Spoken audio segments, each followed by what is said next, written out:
Thrombotic thrombocytopenic purpura, TTP, is a thrombotic microangiopathy disorder characterized by low ADAMTS13 activity, leading to abnormal microvascular clot formation.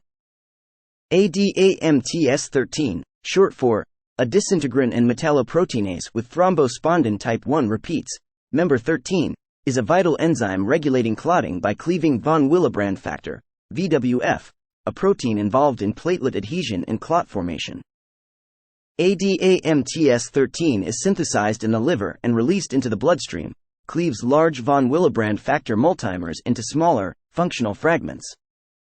This curtails excessive platelet aggregation and clot formation, balancing VWF's adhesion and preventing undue clotting.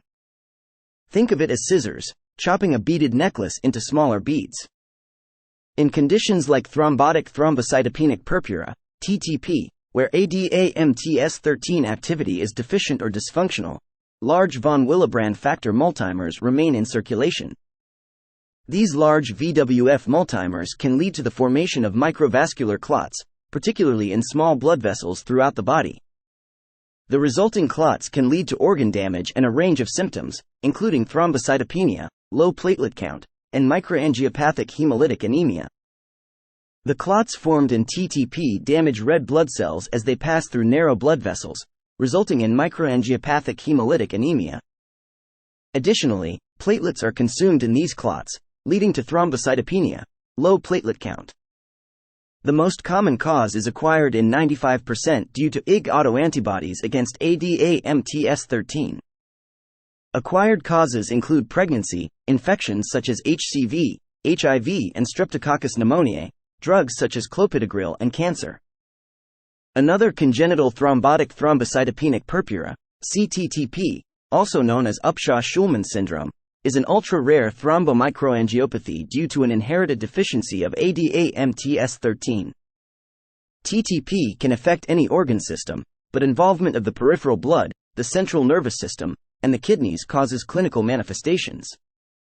The classic histologic lesion is one of bland thrombi in the microvasculature of affected organs.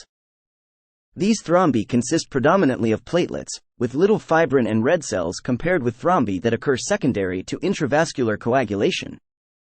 The classic presentation of TTP is a pentad of thrombocytopenia, microangiopathic hemolytic anemia, neurologic abnormalities, renal dysfunction, and fever.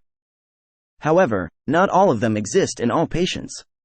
Patients with thrombotic thrombocytopenic purpura, TTP, typically report an acute or subacute onset of the following symptoms related to central nervous system, CNS, dysfunction, anemia, or thrombocytopenia. Neurologic manifestations include alteration in mental status, seizures, hemiplegia, paresthesia, visual disturbance, and aphasia.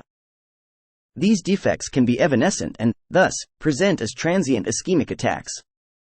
Fever occurs in approximately 50% of patients. Patients may notice dark urine from hemoglobinuria. Complete blood count, CBC, findings in patients with thrombotic thrombocytopenic purpura, TTP, are usually as follows. Total white blood cell count is normal or slightly elevated. Hemoglobin concentration is moderately depressed at 8 to 9 grams per deciliter. Platelet count generally ranges from 20,000 to 50,000 per microliter. Peripheral blood smears reveal moderate to severe schistocytes, fragmented RBCs, a clue for microangiopathic hemolysis. Also, high LDH, a marker of cell death, and indirect hyperbilirubinemia are markers of hemolysis. The Coombs test is typically negative, indicating that hemolysis is not autoimmune in origin. While not commonly accessible, the assessment of ADAMTS13 activity, responsible for cleaving von Willebrand factor, remains the diagnostic test of choice for TTP. Although imaging studies for the brain are generally not required for TTP diagnosis, in cases where stroke is suspected, a CT scan or MRI may be performed to rule out infarction and/or hemorrhage. Initiating treatment is warranted if there's a strong suspicion of thrombotic thrombocytopenic purpura, TTP.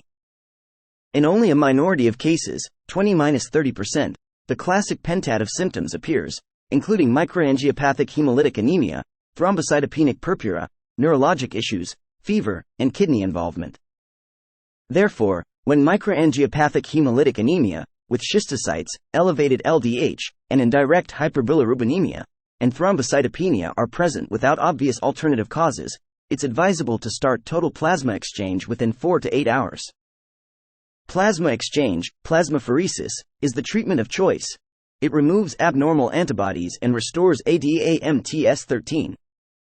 In 2019, the U.S. Food and Drug Administration, FDA, approved caplacizumab, Cablivy, for adults with acquired TTP, ATTP, in combination with plasma exchange and immunosuppressive therapy. It is an antibody fragment that targets the A1 domain of von Willebrand factor, VWF, and inhibits the interaction between VWF and platelets, thereby reducing both VWF-mediated platelet adhesion and platelet consumption. Immunosuppressive therapy includes steroids which decrease autoantibody production. Rituximab is an anti-CD20 chimeric monoclonal antibody that can be used in refractory cases to decrease antibody production by blocking B lymphocytes. Platelet transfusion is generally avoided due to the risk of worsening clot formation unless life-threatening hemorrhage, usually central nervous system, exists. Blood transfusion and folate supplements may be needed during hemolysis.